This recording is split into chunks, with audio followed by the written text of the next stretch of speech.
தான் அதை வித்து பாவம்னு நான் நிறைய வீடியோக்களோட சொல்லியிருப்பேன். ஒன்றும் பிரச்சனை இல்லைங்கய்யா.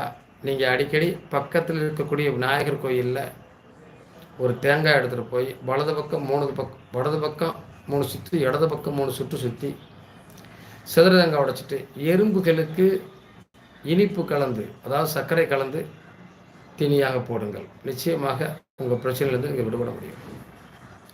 நிறைய காலகட்டங்களில் வாழ்க்கையில் நம்ம நிறைய சந்திப்போம். அது எதனால் சந்திக்கிறோம், ஏன் சந்திக்கிறோம்னு சொல்கிறத விட, பொருளாதாரம் என்பது வேற, ஆசைகள் என்பது வேற. நம்ம அப்பவே சொல்லுவாங்க, ஆசை என்னை ஆட்டி வைக்கும் நேரம்.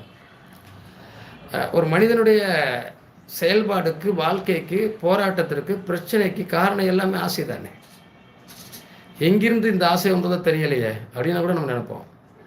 மனிதன் எல்லாரையும் மாறி வாழணும்னு நினைக்கிறோம். மற்றவர்களுடைய வற்புறுத்தலால் கடன் வாங்குகிறோம்.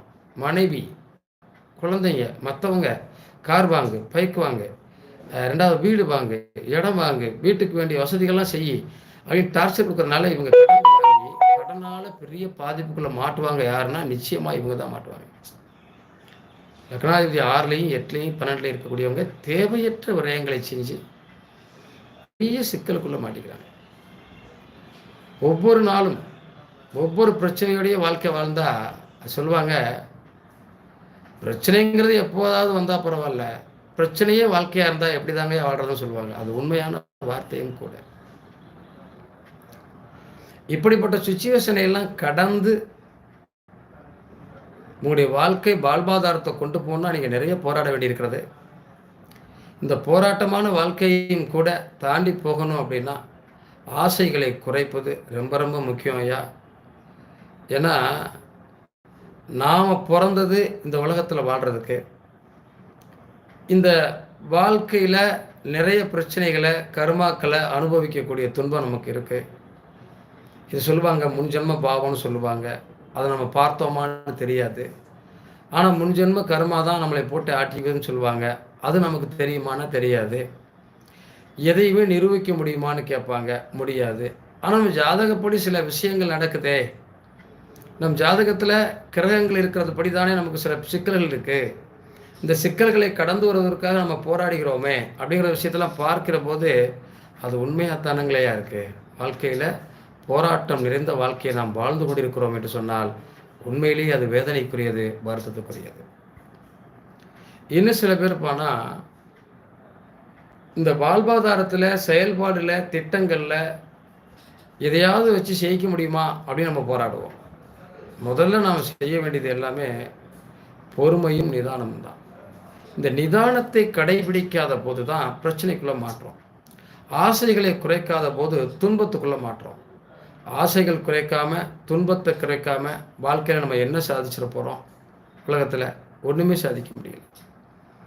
முதல்ல நம்ம உழைக்கணும், சோம்பேறித்தனத்தை துரத்தணும்.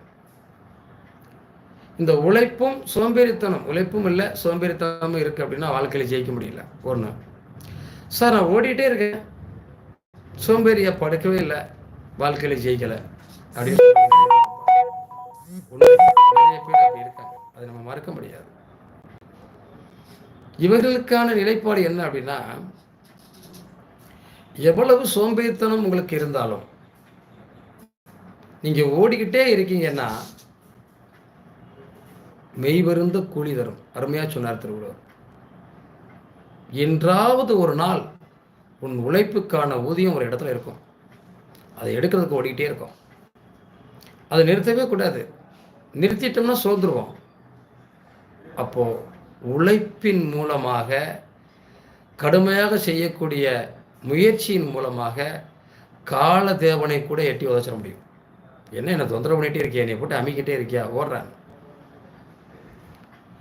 அப்போ அந்த அமைப்பை நமக்கு ஜாதக ரீதியாக கடவுளை எங்கே எழுதி வச்சிருக்கான்னு பார்த்தோம்னா, இந்த 5-9 5ஆம் இடம் தான் அபிலாசைகள், காதல், அன்பு, பூர்வ புண்ணியம், குலதெய்வம் எல்லாம் இங்கே தான் இருக்கு. 9ஆம் இடம் மதிப்பு, மரியாதை, கௌரவம், பாக்கியம், அந்தஸ்து எல்லாம் இங்கே தான் இருக்கு. இந்த 2 இடங்களும் சரியாக இல்லாமல் அடிபடுகிற போது, 2 இடங்களும் பெரிய பாதிப்பை சந்திக்கிற போது நாம் அந்த இடத்துல